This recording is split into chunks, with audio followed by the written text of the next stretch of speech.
Hammaga assalomu alaykum. Sizlar bilan katta boy. Ko'pchilik so'rashganida Wildberries haqida ham, именно Wildberriesning приложениесі haqida ham video qilishimizni so'rashgan edi va bugun o'sha приложение haqida to'liqroq ma'lumot berishga qaror qildik.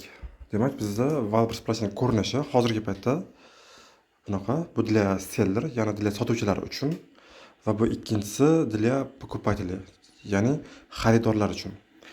Biz tovarni bunga qo'shgan paytimizda для sellerов qo'shgan paytimizda bu prodajaga chiqadi bu yoqda. Demak, biz приложениеni ichiga kirib olamiz. Tak, bosdik. Bu yerda bizda haftalik va soatlik ma'lumotlar berib boriladi va bu soat, daqiqa sayin bu yerda informatsiya o'zgarib boradi. Demak, birinchisi bu yerda название magazina, то есть magazinning nomlanishi. Agar biz bu треугольникka bossak yoniga, bu yerda nechta magazinga admin bo'lsak yoki upravляющий bo'lsak, boshqaruvchi bo'lsak, o'sha magazinlarimizning nomi kelib chiqadi. Demak, chiqib ketamiz. Ikkinchisi, bu yerda summa. Summa bu haftalik bu yerda. Chunki Wildberries har haftada to'lov qiladi. Agar siz yangi bo'lsangiz, bu yerda bir hafta zadeshka bo'ladi va дальнейшем har hafta sizda VPT bo'ladi. Keyin agar sizda определенный pul chiqish kerak bo'lsa, bu yerda o'sha ko'rganingizda bu yerda yozib qo'yibdi, можно вывести. Вот. Bu yerda o'sha summani biz chiqarib oldik. Ozroq summa qo'ygan, chunki bizga aniq raqamlarda chiqarganmiz. Misol uchun, bu yerda 100 ming bo'lsa, 100.894 bo'lsa, demak 100 ming chiqaramiz. Aniq raqamlarda, чтобы o'zimizga ham qulay bo'lishi uchun. Вот. Keyingisi как Ozon haqida video qilgan edik. Bu yerda Wildberries haqida yangiliklar,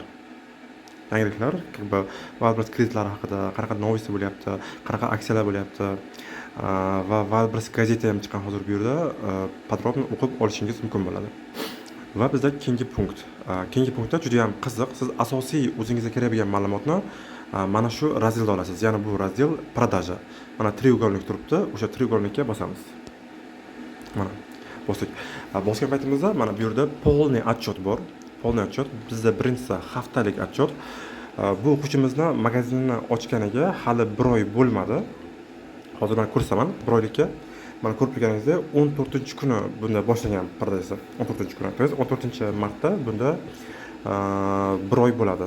Biz videoni 12 bu yerda 14-fevralda ochilgan. Demak, biz videoni 12-fevralda olyapmiz. 12-martda olyapmiz. Demak, bunda hozirgi kungacha bo'lgan продажасы bunda 770 shtuk va bu 862 rublni tashkil qilyapti. Mana bu yerda 770 shtuk va mana shu raqamlar 862.450 rublni tashkil qilyapti.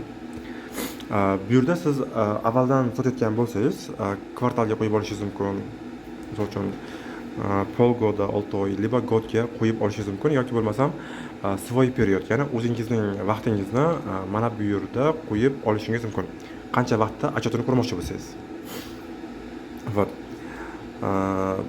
Ko'rdik, bu по месяцам turibdi. Misol uchun mana bu fevralda bo'lgan bo'lsa, bunisi martda. Nedelik qilsak, o'sha chiqib keladi. Bu yerda haftaliklar. Tak.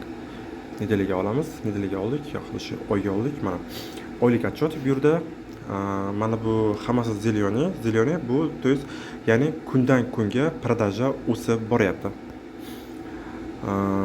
Дальше davom etamiz. Bu yerda mana ko'rdik kunlik отчет, haftalik отчет va oylik отчет. Buni ko'rsa bo'ladi. Mana ko'rsa mumkin va bugungi продажа. Ko'rsatilmasin, inshaalloh bugun продажа ancha yaxshi. Va bu yerda faqat akkaunt yangi bo'lgani uchun aytayaptiki, bu yerda maksimum bir kunda 89 minglik zakaz tushadi maksimum. Sredniy deyapti 29 minglik, почти 30 minglik zakaz tushadi deyapti. Sredniyni ham olib qo'yibdi, chunki bu yerda kam zakaz tushgan kunlar ham bo'lgan, mana. Вот. Va mana bu palchikalarning ustiga bosgan paytimizda ham bu yerda ma'lumot berilgan. Qaraydigan bo'lsak, bu yerda birinchisi число, ikkinchisi zakazlar raqami 76 ta va o'sha 76 tani puli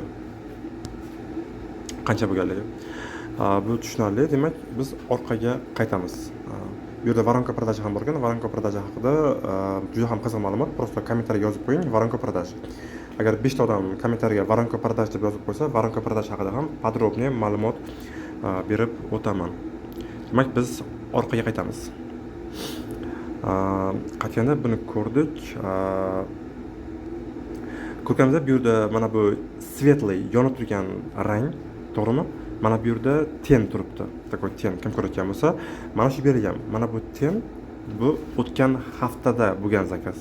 Mana bu svetli va hozirgi paytda bo'lgan zakaz. Bu yerda vykupi bor. Bugun vykupi degani, misol uchun zakaz 78 mingga bo'ldi, lekin vykup 23 ta bo'ldi. То есть klient misol uchun hafta davomida sizga 500 zakaz tushgan bo'lsa, endi u har kuni klientlar olgandan keyin bugun 23 ta zakazimizda klientlar bizdan olishdi. Qolganlari yoki yetib bormagan, yoki bo'lmasam klientlar yetib borgan bo'lsa ham olmagan, vaqti bo'lmaganligi bo'lishi ham mumkin. Vykupiga bosamiz. Bo'lmadi. Analitika продавца. Обновить tani. Вот bu yerda berilgan o'sha bugungi vaqt va обновить. Agar bironta narsa daniyalar stari bo'lsa, bu yerda обновить qilishingiz mumkin. Bu yerda analitika haqida o'zida mana воронка продажа chiqdi, gem chiqdi. Воронка продажа sizga to'liqroq ochiladi agar sizda gem bo'lsa. Gem как будто bu Ozonda bor edi, подписка, shunga o'xshagan подписка. Poiskovoy zaprosga juda ham kerak. Hozirgi paytda qaysi tovarlar ko'proq izlanyapti. Bu yerda поставка по регионам, то есть o'zingizning отчетlaringiz, ya'ni qaysi regionga tovaringiz sotilyapti va u lokalni deganda, misol uchun siz Moskvada tovar yuklangan bo'lsa, tovaringiz Moskvaga sotiladi, demak bu lokalni bo'ladi. Agar siz tovarni Kazanga yuklab olgan bo'lsangiz, lekin tovaringizni Peterdan olsa, Peterni fuqarolar olsa, demak bu ne lokalni bo'ladi. Sizda qanchalik darajada siz ko'proq shkolatga yuklasangiz, sizda indeks lokalizatsiya bitta ko'tarilib boraveradi va sizni payskoyda ranjerini qilishingiz, ya'ni payskoyda chiqib kelishingiz va sizni organikangiz yuqorilab boraveradi. Organika bu o'sha payskoyda chiqib kelish nimasi, raqamlari. Portret покупателя ozroq ma'lumot beritaman. Bu yerda imенно sizning klientlaringiz kimlar? Shu haqida to'liq ma'lumot berilgan. Biz bu mavzuga yana qaytamiz. Hozircha nazar. Bu yerda yana bir narsa qolib ketibdi. Mana продажа qaytib kirgan paytimizda bu yerda mana bu knopka bor, выкупы. Yozam ko'rdik-a, выкупыni. Выкупыga bosgan paytimizda, bir oylikka qo'yaylik. Вот. Недели свой перед месяцda. Вот o'sha bu yoqdagi bir oylik zakazlarni o'shanchasi klientlarga yetib borgan. 474 ta zakaz klientlarga yetib borgan. 500 va o'sha 474 ta shtuk zakaz 513.160 rublni tashkil qilyapti. Bu yerda statistika. Bu yerda aytib o'tdik. Dальше. Da, qarang, bu akkauntda yana ham juda ham bir muhim jihat bor. Bu akkauntning reytingi hali endi bir oy bo'lib qoldi, lekin buni reytingi haligacha ko'rsatmasin, haligacha 5. Reytingi 5. O'shancha zakaz bo'lsa ham reytingi 5 buniki. Odzuga kirgan paytimizda ko'rishimiz mumkin. Mana faqat 5 odzular bunda. 5 odzular. 5 bu zo'r. Bu yerda lenta zakazov, bu ham juda ham qiziq joyi. Lenta zakazov. Bu yoqqa kirgan paytimizda bu yerda biz tovarimiz necha pulga tushib kelyapti ko'rishimiz mumkin. Mana tovarimiz tushgan puli va soat nechida tushgan, artikul hammasi chiqib keladi. Bu yerda zakazi, vykupi, отказы bu отмена ham bo'lishi mumkin. Masalan, klient zakaz qilgan paytida 1 soat ichida klient besplatno отмена qilish huquqiga ega. Возврат bo'lganda, возврат bu qachonki zakaz boradi klientga va u yerda neto zakaz bo'lsa, shu joyda возврат оформлять qilish mumkin va uni narsa возврат deyiladi. Yoki bo'lmasam klient pulni olib chiqib ketgan bo'lsa va через возврат оформление qilish mumkin. Так, buni ko'rib o'tdik va bu yerda chat покупательimiz покупательskiga yozish mumkin.